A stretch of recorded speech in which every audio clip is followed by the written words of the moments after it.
All right, guys, we're live. I'm gonna show you guys what we got going on here in my yard. I haven't been fishing.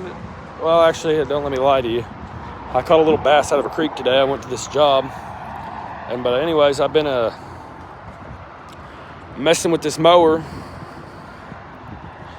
So I can get it sold. I put a four-wheeler rear end underneath here, or axle. Probably gonna cut this back a little bit, but it's got shocks and the whole 9 yards. Got a little torque converter on there. 6-horse with a Makuni with the expansion tube. Let's see. Now I got this other lawnmower. I pulley swapped it. I'm trying to get rid of it. I'll probably sell this one for about $400.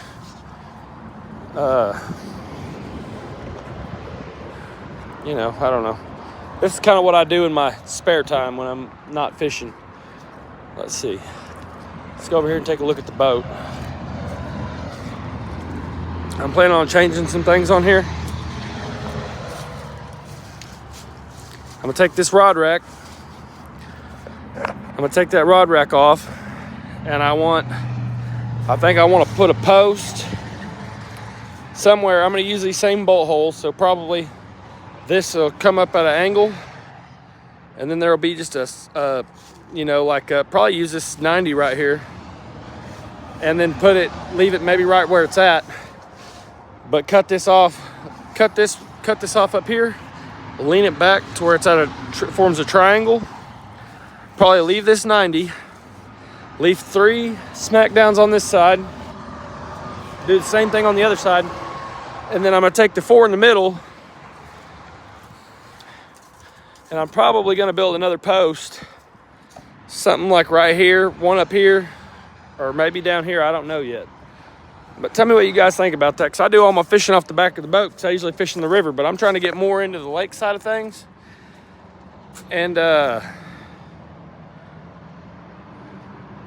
anyway, I'd like to change up a few things on my boat and start fishing on the lake a little bit more. Here's my last adventure at the dam. I gotta get this braid out of my bearings, this fishing line. You know, if you boat, that happens. And then this prop. I'm gonna have to get a new prop. I'll probably take and fill it with TIG weld, aluminum. I'll just build it back up and then round it back out the best I can. And I'll run it until I get a new one ordered. Just get the tips and try to get it balanced the best I can until I can get a new one. But it didn't bend my shaft, or at least I don't think it did. No, it didn't. Didn't bend my shaft. There's my favorite snack.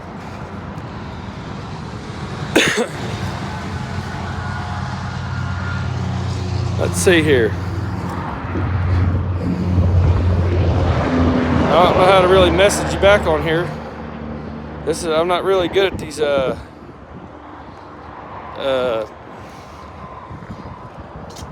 lives. I haven't done that too much.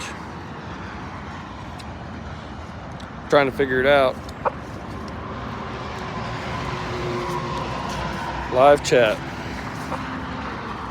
What do I do? Click on it. Pin message, remove, put user in timeout, hide user on this channel. Nope. Like I said, I don't know how to do that. But anyways, I'm sorry that you didn't, I guess I can just answer you back through my voice, I guess. Well, I'm sorry you didn't catch anything. You should have, go down by the boat ramp and get you a throw net. I'll make a video on how to throw one. You can get a good one for about $40. And go by the boat ramp and throw around and get you some shad. And then go down there and put you let me show you the rig real quick. I got one rigged up on one of these rods. I know I do. Right here. Sorry guys, I keep turning the phone away because YouTube don't like me smoking.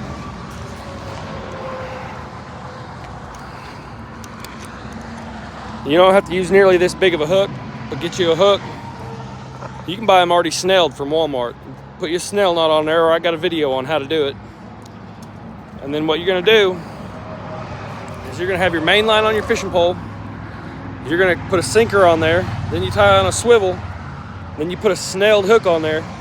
You're gonna hook that shad on there live and let him go down to the bottom and just let it sit there and wait. And eventually hybrids or stripers will come through. And especially Keystone Dam, that's a good dam to catch big stripers. I've caught plenty of big stripers from there, hybrids. But you'll catch every kind of fish that way. You won't just be limited to the hybrids or the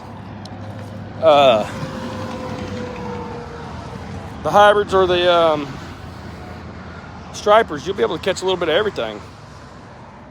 And anyways, you can't beat that Carolina rig. That's a good rig for putting in work and catching fish. Also, by that boat ramp, you can catch some crappie there too. If you went and got you some minnows and a cork and you set it about 4 foot deep, 4 to 6 foot deep, or if you go on the other, I don't know what side you were on the same side the boat ramp's on. If you go down there on the spillway side, not the generator side, right there by the wall on the left, it's about 14 foot deep right there, and you can slip cork with crappie jigs, and you can catch crappie and sand bass and have a good time right there. Let's take a look at the bait tank, see how my bait's doing. Oh yeah, my bait's doing good. We got a couple mud bugs in there. We got some pretty good sized bluegills. Come on guys, we'll go get the battery and we'll get it hooked up. And that's kind of a warmer day today. When it gets warm outside, you're gonna want to get some oxygen to that water. You're gonna want them to be able to breathe. The warmer it is, the less oxygen that's in the water. We'll just steal a battery off this lawnmower real quick. Bust them free, old little 10 millimeter. Now, I should really change them bolts. You know how the 10 millimeters like to come up missing. And I'll show you guys this little pump system that I got on my live well to keep my bait alive. And in the winter time, I can even keep shad alive for a little while. I've kept them alive close to a week. I think if I would get some, I don't try to put nothing in there, no, what is that stuff? Ammonia out or whatever. I bet if I put some of that in there, I bet I could get it to go for a week. These are long-winded 10 millimeter bolts, guys. I'm getting them out of there though. Nope, I'm gonna have to set you down for a second. I can't freaking pick that battery up. There we go. I was trying to pick it up with my thumb and my index finger, grabbing the post, and it's just a lawnmower battery, but still a little much for just a couple of fingers. Anyways, now this is just a simple bilge pump. I'm gonna show you guys. I don't know how to turn it around. There we go. Okay, simple bilge pump. The black wire, I've got them extended with piece of blue wire, but anyway, the black wire goes to your negative. There we go. Let's see here. We'll put this brown wire as positive. It's labeled, so it'll be real easy for you if you want to copy this setup. Oh yeah, there it goes. See, now the way I got it set up is it's going to fill up that ice chest. After it fills up that ice chest, it's going to start coming out here. Okay? Now this stock tank, whenever I want to go fishing and I want to keep my bait alive or I want to go catch bait, this bilge pump is held in with a, I forget what they call it, but it's got a rubber washer on this side. It's got a rubber washer on this side. I take that nut off of that plastic pipe down there. I pull this whole piece out and I screw it in right there, and I run my hose right underneath the lid, and then I can hook it up to that battery and leave it in the bed of my truck, and then my bait, when I'm out catching bait, they'll stay alive. Keeps them good and oxygenated. And then sometimes I'll take my boat and I'll fill up the live wells, and bring the water back home to give them fresh water, you know. But look at this mud bug right here. Look at that mud bug. Let me get a hold of you, boy. There he is. He done got that claw broke off somehow. That'll be all fixed when he molts. He's probably about to do so. Big old dude. We'll throw him back down there. Let's see. Let's get a little net out of, oh, we got one right here. All right. Let's check out these baits. Look at that. That's a good one right there. And that's an even better one right there. But those guys, that's my, it's warming up here in Oklahoma. There's two little bitty ones. I had another mud bug in here. I was trying to show you him. I don't know which one was bigger. He might just be blending in good. Nope, there he is. Got him. He got both quality. A little bit smaller than the other one. But I'll let this run until that battery dies. And that water will be good and oxygenated. When it cools down in the evening, I'll shut it off there. Heck, that'll probably make it oxygenate even better. It's kind of like a diffuser. Running it through that net so it comes out in smaller droplets versus see that steady stream. Yeah, we just leave that net just like that and diffuse it a little bit. And get all this trash out of here with this little net. Try to keep leaves and all the crap off of there. You want to get all that crap out of there as often as you can. You don't want it getting in your pump and keep circulating through it or whatever. But it's always good to have some bait like this because sometimes you ain't got time to go and catch bait before you go fishing. And so having a stock tank like this on hand with the cooler set up like that, you can always keep some live bait. And that comes in handy for you bank fishermen too right there. I have live wells on the boat. I have two. I got this one. Then I got this one. I like to put my fish that I'm eating in here. And because it's a big one. Bait in the front, food in the back.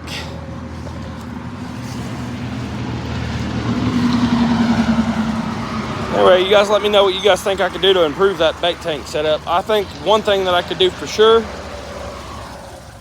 is I could get a donor ice chest. Instead of having one stream of water coming out, I needed a second pump too. Maybe get rid of the whole ice chest up here, buy another pump, put it in here, make it a permanent fixture, and then take this line and this line right here and run it the length of this tub and then pop little holes in there and cap off the other end so that way it squirt, you know, it's diffusing it like that. And right now it's not getting hot enough to worry about putting more water in there. It's got about 6 inches of water in it at one end and 4 inches at the other. It's sitting on a little bit of a slope. And if you'll notice, I got it right at the eave of my house. So that water coming off there when it rains, it'll go right inside of that trough. That's also how I collect fresh water for them. All my fish that I fillet, this is a little bit redneck. But sorry about the semis and the traffic. Anyway, I took the carpet out of my house. We're putting in hardwood floors. And so you can see that hole right there. And there's a hole over there and a hole over there. Anyway, I'll show you some more over here. I take all the fish that I catch and I put all of them in the ground. Not all the fish I catch, all the fish that I fillet and we eat, I till them into the ground. And for fertilizer, and this old bunk bed, I use it for a ladder rung and a cucumber climber. And I got Brussels sprouts here. The thing about this carpet is it's going to hold moisture. And then the other thing about it is I'll be able to peel back the corners and get night crawlers out of there. And then another thing is I won't have to pick weeds around my damn garden. I'll just mow right up to the edge of this carpet and it'll be fine. I got cucumbers planted here in that little row. I got tomatoes in there. I got tomatoes in there. And I got tomatoes in a couple places. Anyway, I just want to say hi to everybody and see what everybody else has got going on. And if you're around the Tulsa area or you feel like making a trip, I'll do a video on these lawnmowers. Like I said, this one's pulley swapped. And then this other one, I'm putting a 212 with a torque converter on it. And all I like on this one is mounting the motor I gotta take this little handle off of here and make a mount for this throttle cable. It's gonna use this pedal. You know, that's gonna be the gas pedal, but I'm gonna pull it out of there and flip it over to the other side. And then what else we got going on here? Oh, let's go back to that donor. Okay, I got the brakes off of that four-wheeler. I'm gonna be mounting this back on there. I'm gonna be mounting this back on there, and this is the brake actuator. And again, I'm gonna flip it around, so it's gonna be like you know, you're gonna have gas and brakes. You're gonna have shocks and everything on that sucker. That mower, I put a lot into it, so it's gonna cost more. I don't know. I'll probably sell that mower for probably $1,000, because I got, like I said, I got this is 150 bucks. This is 100 bucks. This is about 80 bucks. That chain's 20 bucks. That throttle, I don't remember. That four-wheeler axle cost me 300 bucks. Well, for the whole four-wheeler, whatever. But it's gonna have brakes on it, and it's gonna be about one of a kind. And I'm making it to where the hood will slap back on there. Once the hood's on there, it's gonna be cut out on this side where the hood will still close on it and everything. You'll be able to sit up here on the seat. Be able to sit on the seat, reach up here and grab this. I'm gonna use the original choke cable. You'll be able to choke it from the seat. Boom, chokes right here, choke it, all that jazz. Reach down here, grab it, and give her some gas and take off. I think that's a pretty slick deal right there, but you know, you never know. Anyway, you guys let me know what you think. I'm out. Peace.